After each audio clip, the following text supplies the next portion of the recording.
안녕하세요, 멜묵상. 오늘은 사도행전 20장 28절부터 38절까지 말씀 보도록 하겠습니다. 네, 이제 바울은 계속해서 에베소 장로들을 향해서 설교를 하고 있습니다. 바울이 이제 예루살렘으로 지금 내려가는 중이에요. 예루살렘으로 거액의 헌금을 들고 가서 예루살렘에 있는 성도들을 섬기고 가난한 사람들을 돕기 위해서도 그렇게 하지만 거기 가서 이제 오순절 날이 이르기 전에 오순절 날 굉장히 많은 사람들이 모이거든요. 거기서 또 복음을 전할 계획도 가지고 있습니다. 그렇지만은 예루살렘에 있는 사람들은 바울을 죽이려고 계획하고 있었고, 그리고 바울은 자신이 거기 가면 죽을 수도 있다라는 것을 알고 있어요. 그 상황에서 에베소 장로들을 향해서 에베소 교인들을 잘 돌보아라 이 말씀을 하거든요. 사실 에베소 장로들을 향해서 한 이 설교를 자세히 보면은 우리가 어떻게 서로를 섬겨야 하는지도 볼 수 있고요. 그리고 또 교회의 본질이란 무엇인지를 볼 수 있어요. 내용 한번 살펴보죠. 여러분은 자기를 위하여 또는 온 양떼를 위하여 삼가라. 그러니까 삼가라라는 말은 조심하고 섬기라 뭐 이런 식으로 생각을 하면 됩니다. 근데 여기서 좀 번역이 잘못된 게 있어요. 또는이 아니고 그리고예요. 그러니까 무슨 말이냐면 너희들은 너희들 자신을 위해서도 그리고 양떼를 위해서도 잘 돌보아라. 그러니까 양떼만 돌보면 안 돼요. 그죠? 자기 자신도 돌봐야 되죠. 저도 사실은 이것은 되게 중요한 내용 같아요. 그러니까 복음을 전하는 사람으로서 저는 이제 양떼들을 잘 돌봐야 되는데 저 자신도 잘 돌봐야 되거든요. 근데 어쨌든 간에 그렇게 우리가 스스로를 잘 돌봐야 되는 가장 큰 이유는 뭐냐면 성령이 그들 그러니까 교회 회중들 가운데서 장로들을 감독자로 삼고 하나님이 자기 피로 사신 교회를 보살피게 하셨기 때문입니다. 그러니까 이제 예수 그리스도께서 피로 사신 이 교회를 사랑하고 섬기게 하기 위해서 하나님께서 일종의 대리 통치자를 부르세요. 그리스도께서 그들을 섬기셨기 때문에 그들도 이제 이 교회를 섬겨야 하는 상황이 된 거죠. 그렇기 때문에 장로들은 자기 자신을 잘 돌보아야 했습니다. 그러면서 어떻게 돌봐야 되느냐? 이 그 내용이 이제 29절부터 나와요. 내가 떠난 후에 살아온 이리가 여러분들에게 들어와서 그 양떼를 아끼지 아니하며 또한 여러분 중에서도 제자들을 끊어 자기를 따르게 하려고 어그러진 말을 하는 사람들이 일어날 줄을 내가 아노라. 그러니까 진리를 해치는 사람들이 나타날 거예요. 그러니까는 장로들이 해야 되는 제일 중요한 일은 뭐예요? 그러므로 여러분이 이를게요. 내가 3년이나 밤낮 쉬지 않고 눈물로 각 사람을 훈계하던 것을 기억해라. 그러니까 눈물로 바울은요. 밤새가면서 계속해서 말씀, 즉 진리를 전했어요. 그러니까 장로들이 해야 되는 제일 중요한 일이 뭐죠? 진리를 끊임없이 전하는 거예요. 왜냐면 어그러지고 잘못된 이단적인 진리가 아닌 잘못된 메시지를 전하는 사람들이 계속해서 나올 것이기 때문에 장로들이 제일 신경 써야 되는 것, 해야 되는 일은 진리를 끊임없이 전하는 것이어야겠죠. 그렇지만 또 이제 한편으로 이런 생각을 합니다. 지금 내가 여러분을 주와 및 그 은혜의 말씀에 부탁한다라고 말합니다. 그러니까 그 진리는 어떤 거예요? 그냥 말씀이 아니고 은혜의 말씀이에요. 이걸 기억하세요. 네, 좀 이따 이제 나옵니다. 그 말씀이 여러분을 능히 든든히 세우사 거룩하심을 입은 모든 자 가운데 기업이 있게 하시라. 사실 이건 저 개인적으로는 굉장히 위로가 되는 말씀입니다. 이걸 어떻게 해석하실지 모르겠는데 저 개인적으로는 나는 참 목회를 왜 이렇게 못하나? 나는 왜 이렇게 리더십이 없을까? 나는 그러니까 저의 좀 잘못이나 문제나 이런 것들 그리고 제 개인적인 능력의 한계 때문에 어떤 분들은 교회에 잘 적응을 못하기도 하고 또 교회 기대감을 가지고 왔다가 또 실망하기도 하고 그런 것들을 많이 보거든요. 그럼 참 되게 슬퍼요. 그래서 저 자신만을 바라보면 야, 이 교회가 망할 수도 있겠다. 이런 생각을 하는데 저는 은혜의 말씀, 주님과 은혜의 말씀 있잖아요. 그 은혜의 말씀이 교회를 세우는 거구나. 라는 것을 좀 생각을 하게 되거든요. 내가 교회를 세우는 게 아니구나. 제가 교회 주인 아니잖아요. 저는 그냥 문지기일 뿐인데 그분이 교회를 사랑하는 교회를 돌보시잖아요. 그런 것들을 생각하면 좀 희망이 되죠. 어쨌든 간에 그러면서 33절 자신이 어떤 식으로 이제 사람들을 섬겼는지를 말해줍니다. 내가 아무의 금이나 은이나 금이나 의복을 탐하지 아니하였고 여러분이 아는 바와 같이 이 손으로 나와 내 동행들이 쓰는 것을 충당하여 범사에 여러분들에게 모범을 보여준 것처럼 그러니까 내가 사람들 막 돈 뺏으려고 사람들을 이용하려고 한 게 아니고 사람들을 섬겼던 것처럼 수고하여 약한 사람들을 돕고 주 예수께서 친히 말씀하신 바 주는 것이 받는 것보다 복이 있다 하심을 기억하여야 할지니라. 예. 그러니까 장로들에게 이렇게 얘기하는 거죠. 계속해서 베풀어 주는 것. 너희들이 얻지 못했다고 그래가지고 슬퍼하지 말고 베풀어 주는 것이 너희들을 훨씬 더 행복하게 만들어 줄 거라는 것을 기억해라. 예. 모든 그리스도인들은요, 이렇게 설계되고 이렇게 삶을 살 때 행복하도록 디자인됐어요. 여러분들이 계속해서 더 가지려고만 하고 남들에게 나눠주려고 하지 않잖아요. 여러분들은 이름도 없고 빛도 없이 사람들을 섬기려고 하지 않잖아요. 여러분들의 삶은 허망해질 겁니다. 사실 어제 계속해서 얘기했던 게 그거잖아요. 우리는 더 성장하지 못할 뿐만 아니라 우리가 그러니까 눈에 보이는 것만 붙잡고 계속해서 살잖아요. 그러면은 계속해서 다람쥐 쳇바퀴 돌아가는 삶을 살고 허망한 삶을 살게 되는 거죠. 그래서 이 말을 하고 무릎을 꿇고 모든 사람과 함께 기도합니다. 그러면서 다 크게 울면서 바울의 목을 안고 입을 맞추고 다시 그 얼굴을 보지 못하리라 한 말로 말미암아 더욱 근심하고 배에까지 그를 전송합니다. 네. 이 내용을 듣고 이제 이 장로들은 굉장히 슬펐겠죠. 죽을 수도 있다라는 것 때문에 슬펐지만 또 그동안 바울이 보여준 사랑을 기억하면서 감사했을 겁니다. 네, 여기까지 우리 내용을 봤고요. 우리 이 모든 내용들을 통해서 이제 기독교 공동체의 본질을 좀 생각해 볼 수 있거든요. 우리 적용을 좀 해볼게요. 첫 번째로는 교회 특징이 진리라는 겁니다. 본문 뭐라고 그래요? 밤낮 쉬지 않고 눈물로 각 사람 훈계했던 것을 기억해라. 이 이단들을 조심해라. 주와 및 그 은혜의 말씀에 부탁한다. 이런 얘기를 하잖아요. 그래서 진리 없는 공동체는 존재할 수 없어요. 어떤 한 공동체가 그러니까 연합하려고 그러잖아요. 그러면 그 공동체 전체가 공유하고 있는 하나의 신념, 하나의 가르침, 하나의 메시지가 있어야 됩니다. 근데 많은 사람들이 그러니까 절대 진리를 주장하면은 편협하고 오히려 사람들을 억압한다고 생각을 하거든요. 근데 실제로 이걸 한번 생각해 보죠.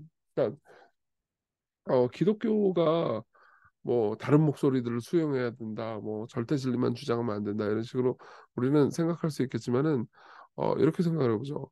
어떤 LGBT 그러니까 게이와 레즈비언들의 권익을 주장하기 위한 모임이 있다고 합시다. 예. 그 모임은 이 게이와 레즈비언은 이게 잘못됐다고 말하면 안 된다. 이 동성애를 잘못했다고 말하면 안 된다 이렇게 생각할 거 아니에요. 근데 이제 여러분들이 그 중에 한 명 이사 중에 한 명이 됐단 말이에요. 이사인데 항상 나는 게이와 레즈비언의 권익을 보호하기 위해서 노력하고 이걸 잘 운동을 열심히 했어요. 근데 갑자기 기독교인이 돼버렸네. 그래가지고 이건 동성애는 죄구나라고 생각하게 됐어요. 그래서 사람들한테 그 얘기를 하고 다녔습니다. 그럼 사람들이 뭐라고 그랬어요? 나가라 이 집단에서 너 이사의 자격이 없다 그럴 거 아니에요. 근데 그때 그 사람이 오씨 무슨 소리야? 너네들 왜 이렇게 편협해? 너네들 왜 이게 자꾸 절대 진리를 주장하면서 나를 자꾸 배척해? 이렇게 하면 말도 안 되는 거잖아요. 그들도 그러니까 레즈비언 그 권익을 위한 주장하는 단체도 아니 그거는 편협한 거하고 상관없지 이럴 거 아닙니까? 그죠? 마찬가지예요. 교회가 성경을 하나님의 말씀으로 받고 그래서 그것을 절대 진리로 주장하면서 살아가는 것은 잘못이 아니에요. 오히려 그걸 통해서 그러니까 어떤 절대 진리를 사용해서 편협하게 되는 거는 우월 의식을 가지기 때문이요. 내가 가지고 있는 이 믿음, 내가 가지고 있는 진리가 더 우월하고 남들을 내가 이런 진리, 이런 지식을 가지고 있으니까 니들보다 더 나아. 내가 뭐 개혁주의자니까 니들보다 더 나아. 내가 기독교인이니까 니들보다 더 나아. 아니 우리가 기독교인이 될 수 있었던 이유는 뭐죠? 하나님의 은혜 때문이잖아요. 즉 우리는 은혜의 말씀을 받았잖아요. 우리가 잘했기 때문에 복 받은 게 아니잖아요. 우리가 죄인임에도 불구하고 하나님의 사랑을 받았다는 게 은혜의 말씀이잖아요. 그럼 어떻게 돼요? 우리는 진리를 굳게 지키는 동시에 남들을 향해서 우월의식을 안 가질 수 있죠. 예. 우리가 믿는 분이 누구예요? 절대 진리. 우리가 믿는 절대 진리가 누구죠? 예수님이잖아요. 예수님이 어떤 분이에요? 원수들을 위해서 저들은 사하여 주십시오. 저들은 자기가 무슨 일을 하고 있는지 알지 못합니다라고 말씀하면서 죽어가셨던 그분이잖아요. 그렇죠? 그렇기 때문에 우리가 진리를 붙잡되 그 진리가 은혜의 말씀이라는 것을 붙잡잖아요. 그럼 우리는 편협하지 않은 사람이 될 수 있습니다. 예. 그리고 두 번째로는요, 교회 특징이 별품이라는 겁니다. 여러분 기독교 공동체는요 주는 것이 받는 것보다 복이 있다는 말씀을 기억해야 됩니다. 예. 아까도 말씀드렸던 것처럼 행복한 삶은요 베푸는 삶이에요. 왜요? 원래 천국이 그런 곳이기 때문이에요. 천국은요 동등하기 때문에 행복한 곳이 아니에요. 제가 주일 설교 때도 얘기했지만은 천국은요 천국에 있는 사람들을 인터뷰하잖아요. 그러면 당신들은 모든 사람이 동등하다고 생각합니까? 라고 물어보면요. 아니요, 아니요. 저는 다른 사람들보다 낮은 사람입니다. 예, 저 사람이 저보다 훨씬 높습니다. 라고 해서 모두가 나보다 남을 높게 여길 겁니다. 예, 그렇기 때문에 행복한 것이에요. 예. 천국은요, 동등하기 때문에 행복한 것이 아니고 서로 섬기기 때문에 행복한 것입니다. 왜요? 양떼를 위해서 목숨을 버리신 분이 그분이 주인이잖아요. 예. 여기 보면 뭐라고 그래요? 자기를 위해 온 양떼를 위해 섬가라. 성령이 그들 가운데 여러분들 강독사를 삼고 하나님이 자기 피로 사신 교회를 보살피게 하셨다고 그랬잖아요. 왜 서로를 섬기고 희생하면서 서로를 높여야 되는 거예요? 예수 그리스도께서 자신을 낮추셨으니까요. 예. 그분이 목숨을 버리셨거든요. 양무리들을 위해서. 제가 여러분들을 사랑할 수 있는, 그러니까 목회자가 교인들을 사랑할 수 있는 원동력과 힘을 어디서 얻겠어요? 그리스도께서 저를 사랑하셔서 저를 위해서 모든 것을 이루셨다는 것, 저를 위해서 주셨다는 것을 생각하면서 내가 주는 것이 받는 것보다 복이 있구나를 기억할 수 있겠죠. 네, 우리 같이 이걸 기억하면서 기도합시다. 우리 진리를 더 깊이 알아가고 그 삶을 적용할 수 있도록 여러분 시간교회에서 계속해서 여러분 여러 교육들에 좀 잘 참여해 주시면 좋겠어요. 왜요? 그걸 통해서 진리를 더 깊이 알아갈 수 있으니까요. 그리고 또 자기중심적인 마음을 내려놓고 베푸는 삶을 살게 해달라고. 우리가 행복을 원한다면 베푸는 삶을 살아야 된다는 것을 기억하게 해달라고. 오늘 그런 삶을 살게 해달라고 같이 기도합시다.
기도하겠습니다. 은혜로우신 주님, 어, 주는 것이 받는 것보다 복이 있다라는 말은